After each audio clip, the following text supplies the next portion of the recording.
Did you know that Amal Clooney is one of Lauren Sanchez Bezos' style inspirations, and yet their styles could not be more different. But their game for landing affluent men is remarkably similar. So how come Lauren Sanchez married a billionaire and you didn't? How come Amal Clooney married a celebrity, but not you?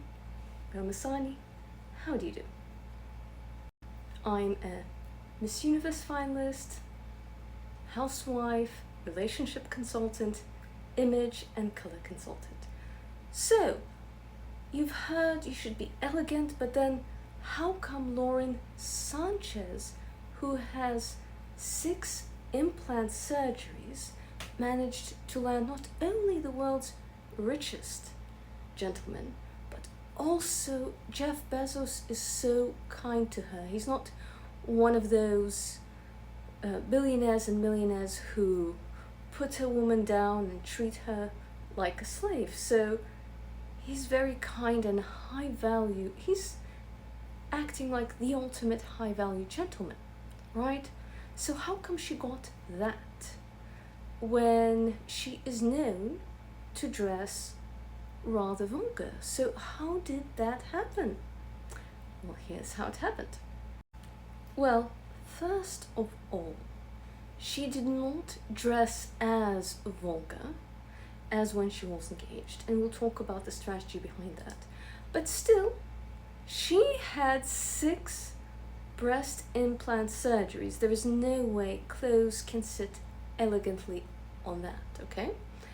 So how is she like Amal Clooney? And how is Amal Clooney her main style inspiration, as well as Selma Hayek? And they dress so differently. Why? And it's the secret that billionaires fall for, right? And this is the secret. Ready? Lauren Bezos says Amal Clooney inspires her as a person and also in her dressing because she is very much her own woman. Amal Clooney is that very lawyer who took the president of Israel that makes Trump shaking his boots and makes Trump his slave, that it forces Trump to go to war against his will, that most congressmen are even afraid to say a word against because, AIPAC, or American Israel Lobby, funds $100 million a year of American congressmen. So, right? So, Amal Clooney went against that and launched an appeal with the International Criminal Court to investigate Prime Minister Benjamin Netanyahu of Israel for war crimes. That is one of the bravest things a lady can do in high society, and she's still well loved and liked in North America and in Europe. So that is a lot of bravery. Even if you're pro-Israel, you have to concede that this is a lot of bravery. Maybe you can agree or disagree with what she did. At the same time, that's brave. Amal Clooney is very much her own lady. She is not afraid of people trying to unalive her because she always goes after different war criminals or human rights violations and so on. And she was the lawyer for Assange. And, that's going against the United States, government, right? So, she was on the legal team. That is brave, and Lauren Sanchez, of course, admires that. Lauren Sanchez said, Amal Clooney dresses for herself the way she likes. She doesn't dress to care to be picked, to be liked, and that's what she finds inspiring. Same with Selma Hayek. And Lauren Sanchez dresses in a devil-may-care way and she says she dresses for herself, doesn't care what others think, and Jeff Bezos happens to really love her style. As an artist, I notice that Lauren Sanchez uses all the neurodiverse baddie tactics that make women on the spectrum very irresistible to billionaires, where basically what they want a beautiful woman on the spectrum because we are fun and we are not living lives of quiet desperation trying to be picked. Lauren Sanchez and Amal Clooney both have in common using neurodivergent strategies. Us ladies on the autism spectrum are the most attractive to affluent gentlemen. Don't believe me? Go on TikTok and go look up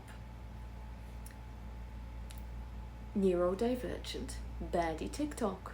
You'll find rich, successful men love dating neurodivergent baddies. Like, their type when they're wealthy and successful is neurodivergent baddies, because you are like the manic pixie dream girl personified, like in real life. And that is super attractive in itself. Like, one, you march to the beat of your own drum. And like for them, like wealthy, successful men, they might be in the corporate world where they're around a lot of like squares or people who are really similar to them. And so you can be that breath of fresh air. And number two, a lot of beautiful ladies talking about why bagging billionaires, dating multi-millionaires is like a fish swimming in water for them. But dealing with female jealousy and pick-me's is not that easy for us. I mean, for me at 40, I learned, but when you're 20, it's overwhelming. That it's like they all want to unalive you. You're like, what have I done? I am nice to you. Why are you so mean? But eventually you know how to deal with it as you get older. I do think Lauren Sanchez is neurotypical, but she knows what works, right? And she uses the neurodivergent baddie tactics. For example, dancing to the beat of your own drum. That makes women queens. Now, why are neurodivergent baddies in such demand? Well, we actually mimic the personality of an affluent man. They want someone they have things in common with and they can relate to us and vibe with us. Now, why is that? Why? That's because in middle school and high school, like every other girl, we tried to be picked, we tried to fit in, and it's utterly impossible, right? We tried our hardest and best to be the basic biatch, but we just weren't able to basic. That's all. It's just, I mean, watch my channel, right? I'm not wearing clean girl makeup. I'm wearing the Arabic makeup that suits me. Clean girl makeup does not suit me. I did a survey asking full Arabic liner or halfway, which is kind of the Arabic trend right now. So I tried the half and you said full all the way, 80s, mashallah, you know, Arabian. So I did, inspired by vintage Haifa Wahbi makeup. Voila. You will not see me wearing Hailey Bieber makeup nor dating Justin Bieber. And this is what makes me the prize, right? Everywhere I go, when I wear Arabic makeup, I literally have gentlemen walk up to me and say, you know, that I just look mesmerizing, you know? And I get compliments, even when I'm out with my husband, right? So it is what it is.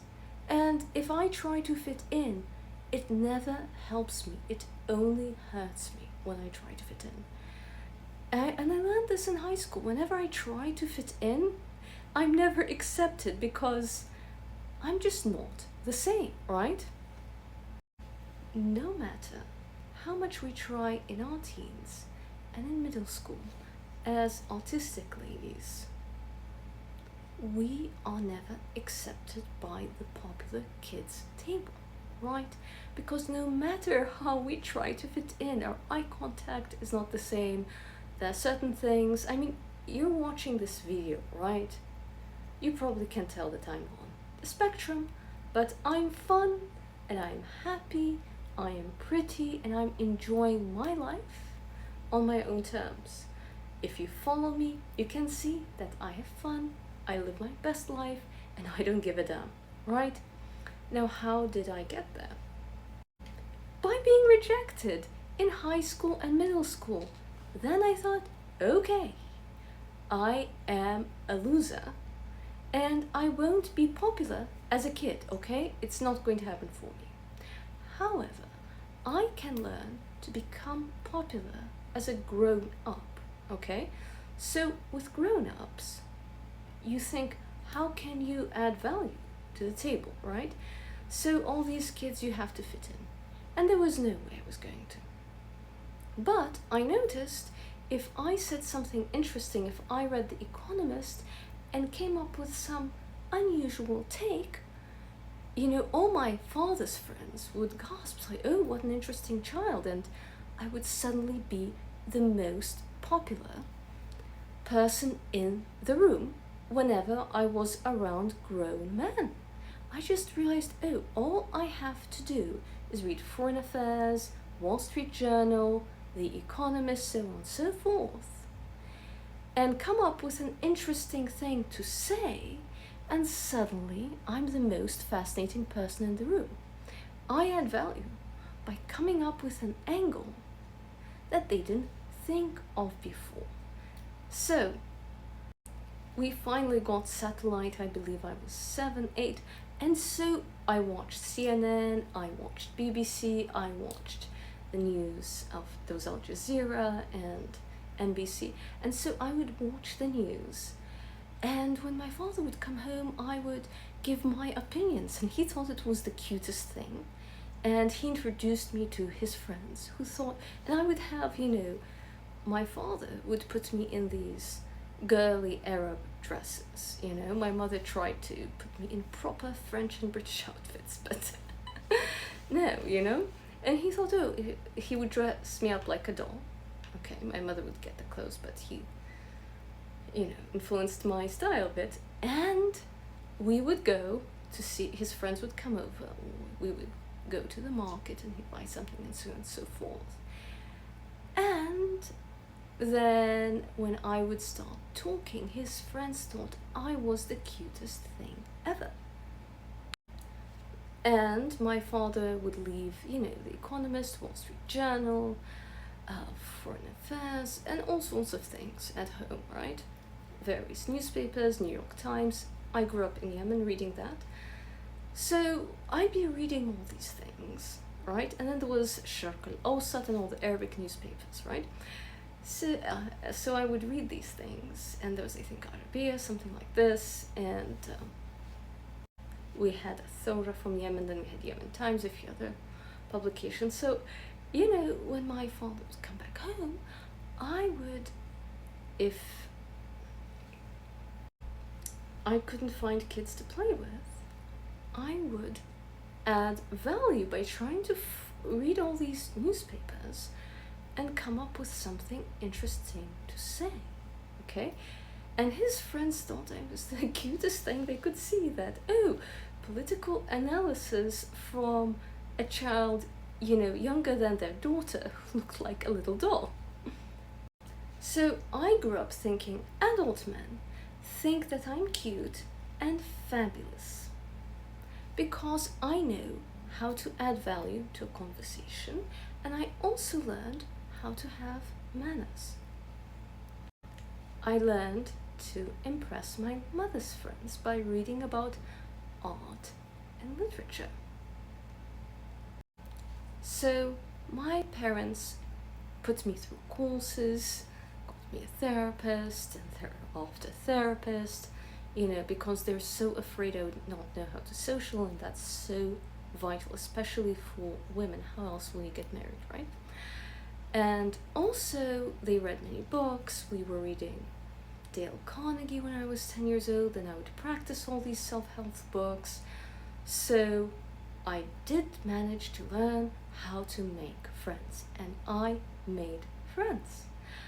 Now, The problem was I was still learning all these social stuff that come naturally to neurotypicals. Okay? So, and I was learning this in high school and middle school when the most popular kids conform. Like there is one or two, there's the queen bee, and then everyone else at the popular kids table conforms to the queen bee, who is super social, right? And I was not able to conform to the queen bee because, you know, my eye contact, I'm still trying to figure out. I think it's go this eye, the nose, then this eye when you talk to people. And then you go back and you try to find their eye color. You know, I always, when I meet people, I mask or try to be normal or socially acceptable to neurotypicals so that you don't find me like a weird robot. I mean, watch Elon Musk talk. Well, that was my natural, and it was difficult for me to be very popular and the most popular cheerleader in the high school and be popular in the playground when you're like a robot. So I had to learn everything, right? And eventually I did become popular in adulthood, right? But basically I figured out in high school, you know what? I am never going to be at the most popular kids' cheerleader table. You know what? I'm not even in cheerleading. So why should I even care about that table? I will just dance to the beat of my own drum. I will connect with people I vibe with and do what makes me happy, which is what my therapists recommend, you know? Anyway, so in university I became popular because I love opera, I love classical music, and my friends were classical musicians or in the arts or in business, and I love business too, and we just like all connected because we had the same interests. And I found my vibe tribe. And when you're happy and you find the tribe that clicks with your vibe, that's how you'll become popular. You find your vibe tribe and add value instead of trying to be nice to be picked. Notice how the most popular women are often the mean girls, okay? Or they're nice, but they break every rule, or no pick me was ever popular in adulthood. Think of that. Being a nice, inoffensive mouse is not an asset. Being a nice, inoffensive, agreeable pick-me is highly low status.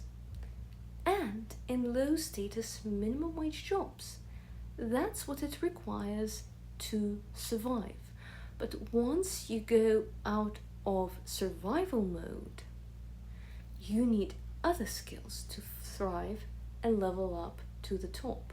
That's why we see lower middle class women being pick-me's, because if you have a minimum wage job or you have an entry-level job in the office and you show your personality, you can make the hiring manager jealous. Or if you're anything but an inoffensive mouse, suddenly you can get the attention of Karen, the manager, who's, that young woman, I'm envious of her youth, and she can destroy you. So when you start working in a minimum wage entry-level job, your job is to not be noticed, not make waves, squeak by until you get quietly to the next level.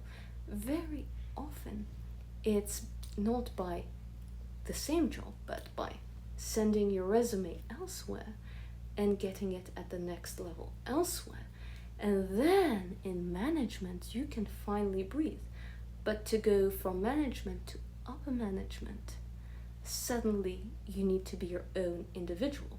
But to survive and not get fired before, you needed to be a pick-me at the bottom.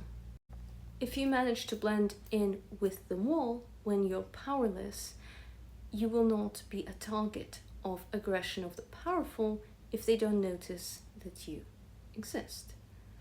The moment you stop being very powerless at the bottom and have some power and need to move to the next level, that is when you absolutely need to have your own personality. And this is what I teach, right? I tell Arab ladies to be quiet about Israel-Palestine, especially if you live in a Western country, and especially a Zionist country like the United States. You know, the elite in North America, especially the elite in the United States, are Zionist. So keep your mouth shut until you get to a place where you have off money and connections that can protect you, and then you can be yourself. So after Amal Clooney married George, and after they made the Casablancas tequila company that made him a billionaire, and then they sold it, then she went after Netanyahu. So she's brave, but she's calculated, right? So Amal Clooney went for lesser war criminals or situations that were not unsafe for her, but at the same time, you know, not such a huge risk. It was a calculated risk. Like Amal Clooney, Mrs. Bezos is exciting because she takes calculated risk. And that's through her helicopter pilot company. She got her helicopter pilot license. So that gives a little danger, a little personality. And that is irresistibly attractive, that she can fly a helicopter. And Jeff Bezos was scared of helicopters, so, flying them. And so he saw this a challenge to get his helicopter license. He thought it was terribly exciting, that she wasn't your average pick-me, but she was into flying helicopters. There was a little element of danger. She's brave and fun and interesting. I learned I could be the cheap, Shein, fake version of someone else, or the best elite designer version of myself. That's why you'll notice I never cared that clean girl look is the fashion, because after Miss Universe, they taught us elite ladies don't follow fashion. That's for lower middle class basic betties. Elite ladies create fashion by wearing what suits us and our girls. Did you know calling an elite lady fashionable is an insult, because we spent so much money on our stylists, to the point I became one, on our makeup artists, hairstylists, to develop our own unique look so we can win at life. For women, look is everything, because that is what opens doors for us. Yes, society is sexist, so if you optimize your appearance, that will give you a bigger advantage in life than any university degree. And yes, it's important to be educated or cultured, especially cultured, and have an educational backup. But it's your look that will open far more doors than a university degree alone. There was a study that showed losing weight opened more and higher paying professional opportunities for ladies than getting a master's degree. So we spend a lot of time crafting and customizing our look with stylists, hairstylists, makeup artists, okay? We all take lessons. My initial makeup look was designed by Letitia Brake from Nordstrom's. Now I'm just playing around with it and I am modifying it to be mixed with Haifa Wahbi vintage inspiration, you know. But the base is my makeup artist who creates my looks. And, you know, I see her every so often and we come up with my looks, okay? So that's professional. I, you know, don't follow trends. It's Letitia's job to follow the makeup trends. And also often I go to Arab makeup artists when I want a little Middle Eastern inspiration as well, and they know what suits me from what's current, from what's vintage, and so on. We look at a mood board and we come together and create my look. My look never follows trends. As a designer, we create the trend, we don't follow, okay? Same with elite ladies. We sit with a professional, we come together with a concept, you have a mood board, we have different ideas, we look at the past, we look at the present, and then we create the future. And we see what suits us and make something of our own.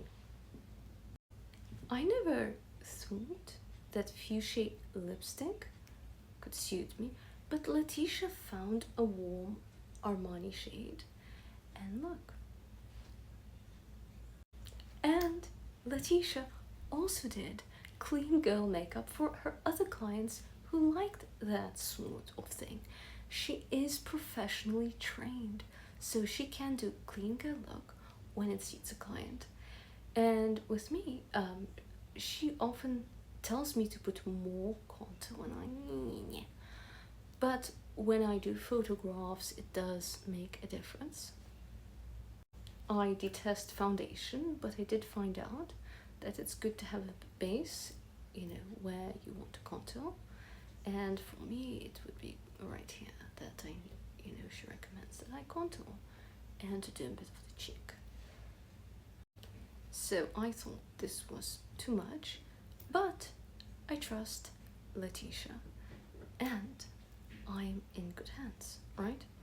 Because, you know, so she's mixed race too, and she works with different races, so she has an idea of what suits me in addition to her professional training. Look at how much hate Lauren gets, and she could care less. This is a magnet for billionaires. So the lower class basic Betty sees this, oh, this is a license to dress trashy.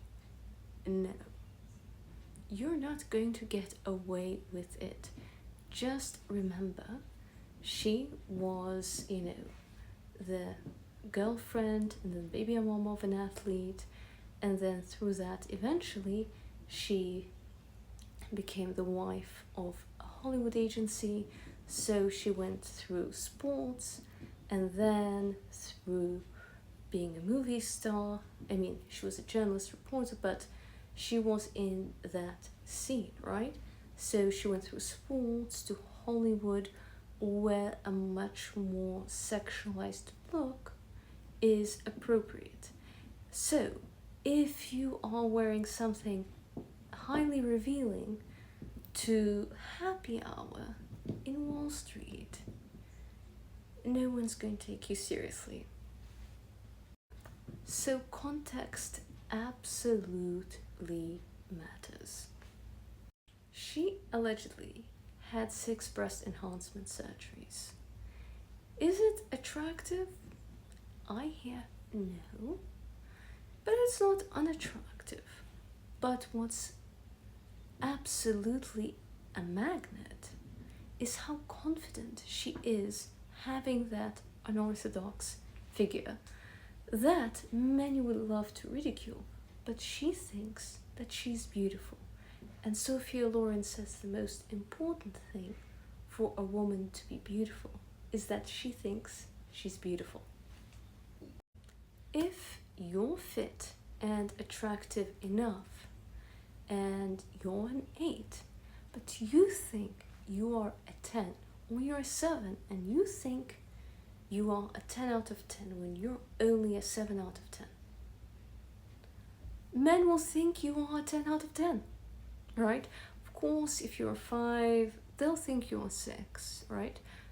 But if you're hot enough and you believe you're beautiful, men will think you're more attractive than a lady who is a 10 out of 10 asking, "Ooh, am I fat?"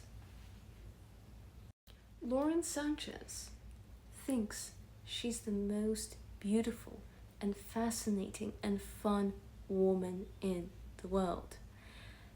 And so confident about it that any man she meets thinks so too. You would tell me, but you know, I looked at her photos, she's not that attractive. I asked all the men I know and they say she's not attractive. Sure, in photos, but in person, people say she's a force to be reckoned with.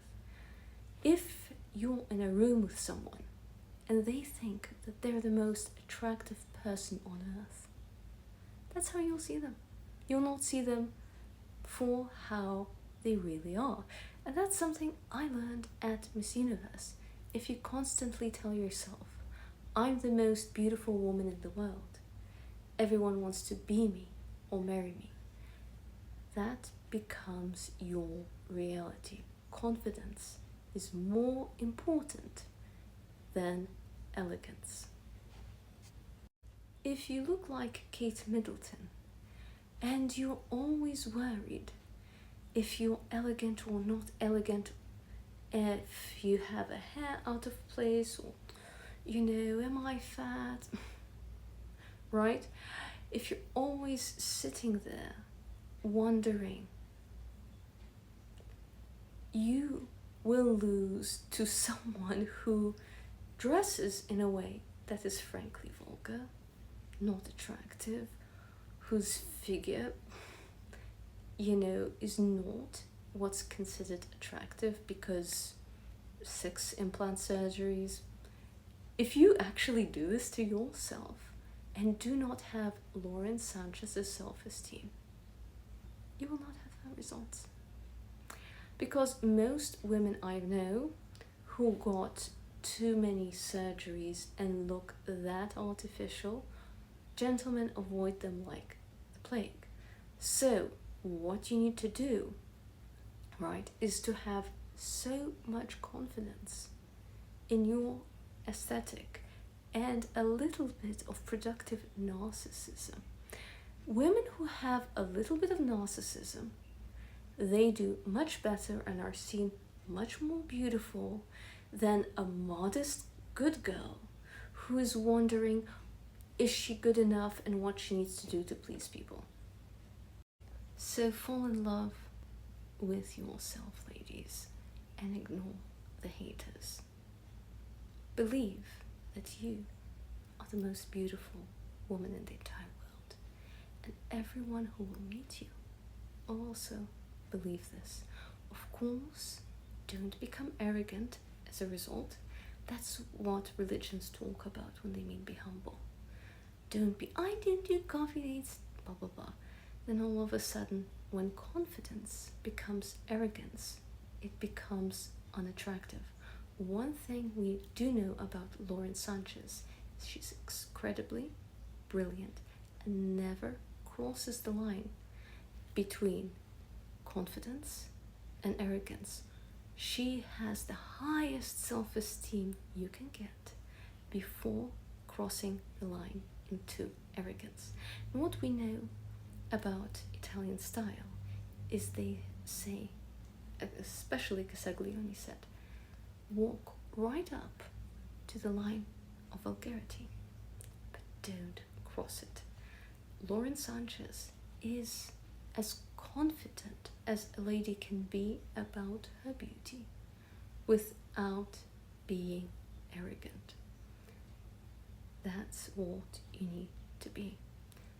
Be confident in how awesome you are and focus on your assets and adding value via your strengths. And just ignore the haters and look for your vibe tribe. And you will be able to get your dreams to come true. The most beautiful women to billionaires are those not trying to be picked, but have an internal self-belief that we are the most beautiful and have no need for external validation because we validate ourselves and have our own unique, eccentric kind of beauty that makes us stand out from a room. Thomas Aquinas said on beauty and aesthetics that there are 3 components. One, he said, was integrity, meaning standing out. Then he said harmony. And then he said that it is pleasing, right? So it's very much like the Birth of Venice, that by Botticelli, that this is beauty, right? It stands out, harmonious, and brings joy. While Lauren Sanchez might not be harmonious, at the same time, she stands out and brings so much joy that it doesn't matter. Being basic and trying to copy her will get you in trouble. At the same time, I'm so happy that Lauren Bezos is a breath of fresh air, and the death of the stifling Elegantosaurus rex.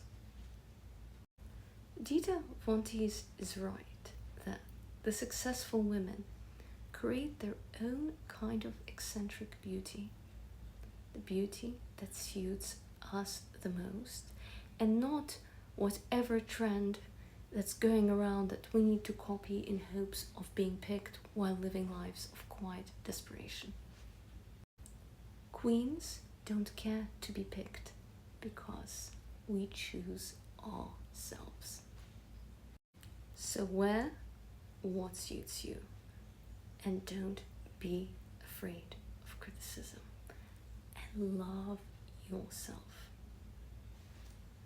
Please like or hate. See, like or hate. I don't care because I'm a queen.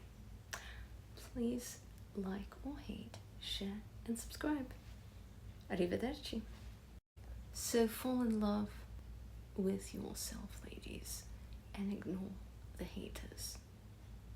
Believe that you are the most beautiful woman in the entire world, and everyone who will meet you will also believe this. Of course, don't become arrogant as a result. That's what religions talk about when they mean be humble. Don't be, I didn't do coffee dates, blah blah blah. Then all of a sudden, when confidence becomes arrogance, it becomes unattractive.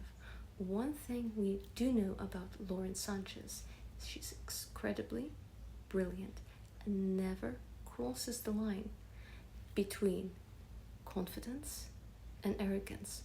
She has the highest self-esteem you can get before crossing the line into arrogance. And what we know about Italian style is they say, especially Casaglione said, walk right up to the line of vulgarity, but don't cross it. Lauren Sanchez is as confident as a lady can be about her beauty without being arrogant. That's what you need to be. Be confident in how awesome you are and focus on your assets and adding value via your strengths. And just ignore the haters and look for your vibe tribe. And you will be able to get your dreams to come true. the most beautiful women to billionaires are those not trying to be picked, but have an internal self-belief that we are the most beautiful and have no need for external validation because we validate ourselves and have our own unique, eccentric kind of beauty that makes us stand out from a room. Thomas Aquinas said on beauty and aesthetics that there are 3 components. One, he said, was integrity, meaning standing out. Then he said harmony. And then he said that it is pleasing, right? So it's very much like The Birth of Venice, that by Botticelli, that this is beauty, right? It stands out, harmonious, and brings joy.